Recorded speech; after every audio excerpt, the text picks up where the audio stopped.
Mnogo smo pričali o sjetvi, sadnji, pravom vremenu za radove, plodoredu, kao i o dobrim i lošim susjedima u vrtu, to jest u jednoj gredici. Danas je tema kvalitetno iskorištavanje zemljišta i prednosti takvog uzgoja. Crveni luk je povrtna vrsta koja se uzgaja u svakom vrtu. Od davnina se koristi kao prehrambena namirnica i ljekovita biljka.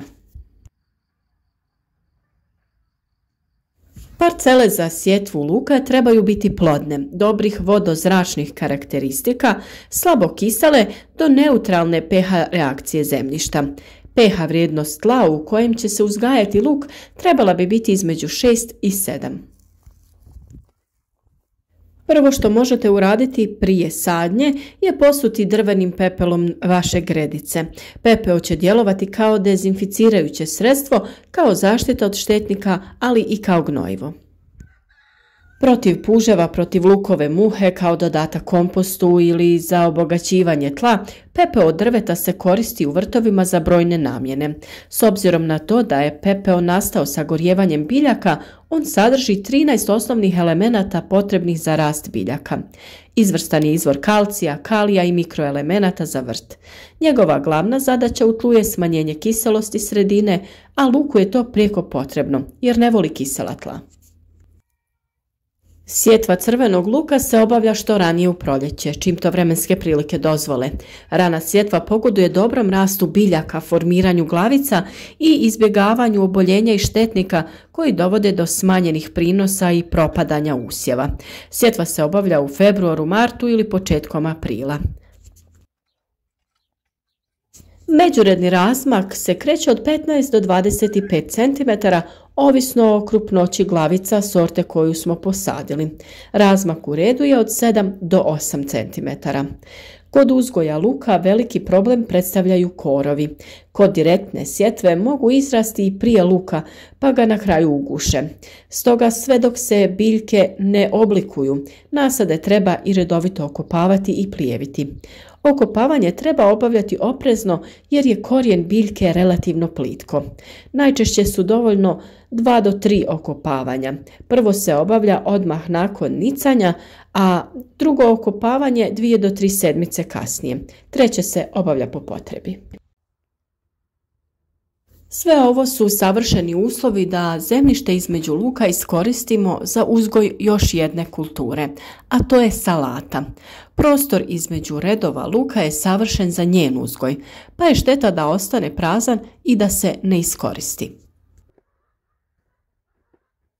Salata je vrlo rasprostranjena vrsta lisnatog povrća. Uz nju se preporuča sijeti krastavac, grah, grašak, kupus, poriluk, korabu, paradajz, rotkvice i crveni luk. Salata ima kratku vegetaciju, pa ju je moguće sijati 2 do 3 puta za više berbi. Često se uzgaja i kao međukultura, a iako može podnijeti duži uzgoj na istoj površini, ipak se preporučuje barem jedna predkultura iz neke druge porodice. Pogodno vrijeme za uzgoj na otvorenom je proljeće i jesen, kada temperature nisu visoke. Osnovni preduslov za uzgoj salate na otvorenom je dobro i kvalitetno tlo, bogato humusom i ono koje dobro zadržava vlagu. Kvaliteta tla je kod salate iznimno važna s obzirom da ona ima jako plitak korijen. Salatu možete posijati u prostor između luka, pa je nakon nicanja prorijediti. Također je možete uzgojiti kao presadnicu, pa kada je dovoljno velika, presaditi u redove između luka. Razmak između biljaka bi trebao biti od 20 do 30 cm kako bi se pravilno mogle razvijeti i kako bi se spriječio razvoj bolesti. Sadimo ih na sredini prostora između 2 reda luka kako ne bi ometali ni njegov razvoj. Na ovaj način salata će svojim rastom i razvojem održavati umjerenu vlažnost tla i čuvati vlagu oko luka. Tako neće dolaziti do isušivanja zemljišta, te će biljke zajedno mnogo bolje napredovati. A ukoliko salatu budete redovno brali, opet luku ostavljate dovoljno prostora da bude krupan i da se nesmetano razvija. Na isti način se može u jesen saditi luk i salata, samo morate odabrati zimske sorte. Postupak je jednak kao i razmak između biljaka. Na taj način ćete već u proljeće imati povrće spremno za konzumaciju. I luk i salata se mogu uzgajati na taj način tokom zime jer su dosta otporni na hladnoću. U proljeće se, možemo reći, probude i nastave sa razvojem. Već smo nekoliko puta govorili da je vrt potrebno planirati i uvijek je dobro iskoristiti ga na najbolji način. Kombiniranjem povrća koje dozrijeva u različito vrijeme ostvarujete kvalitetno iskorištavanje zemljišta. Kao i salatu, na isti način možete u redove između luka sijeti mrkvu. Ona i luk su savršena kombinacija jer jedno drugom pružaju zaštitu od štetnika. A rotkvica je također dobar izbor jer brzo dostiže zrelost i vadi se iz zemlje, tako da luk i dalje ima dovoljno mjesta.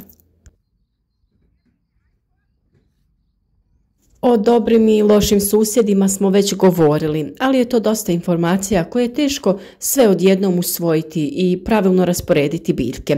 Upravo iz tog razloga smo uradili ovakav video, te ćemo i u narednom periodu govoriti kako smo isplanirali druge biljke i kako to i vi možete učiniti. Naravno, pored svih ovih činjenica o rasporedu i pozitivnom djelovanju dobrih susjeda u vrtu, tu je i estetika, jer će vaš vrt ljepše izgledati ukoliko kombinirate različito povrće, različite veličine i izgleda. Čuvanje vlage, ušteda prostora, međusobna zaštita od štetnika su samo neke od prednosti ovakvog načina uzgoja. Ove biljke također iz zemljišta koriste različite nutrijente, to jest hranjive tvari. Luku nije potrebno previše dušika kako ne bi razvio preveliku lisnu masu, njemu je potreban kalij. Dok sa druge strane salata treba više dušika kako bi njeni listovi bili puniji, kvalitetniji i imali onu lijepu zelenu boju. Kada to uzmemo u obzir, samim tim shvatamo da ovakav suživot ovih dviju biljaka osigurava vam kvalitetne i krupne biljke. Kvalitetna raspodjela hranjiva je osnova dobrog uzgoja i zdravih biljaka. Mnogo puta sam rekla kako su uhranjene biljke i zdrave biljke. Samim tim one su otpornije na bolesti i napad štetnika. Sadite ove biljke uvijek zajedno i tako uživajte u svježem povrću tokom cijele godine. U proljeće i u jesen napravite jednostavan plastenik i zaštitite biljke od mraza i hladnoće. Čak i tokom zimskih dana svaki dan imajte dostupnu svježu salatu kao i mladi luk koji je jako zdrav i koristan za naš organizam. Ukoliko vas zanima još savjeta o uzgoju ovog, ali i drugog povrća i voća, zapratite naš kanal i iskoristite mnoštvo korisnih savjeta koje svakodnevno dijelimo. Imate videe o uzgoju luka i salate, borbi protiv štetnika i različitih oboljenja na koje je posebno salata dosta osjetljiva. Družite se s nama svaki dan, odradite poslove u vrtu na vrijeme, preventivno zaštitite biljke sa prirodnim preparatima.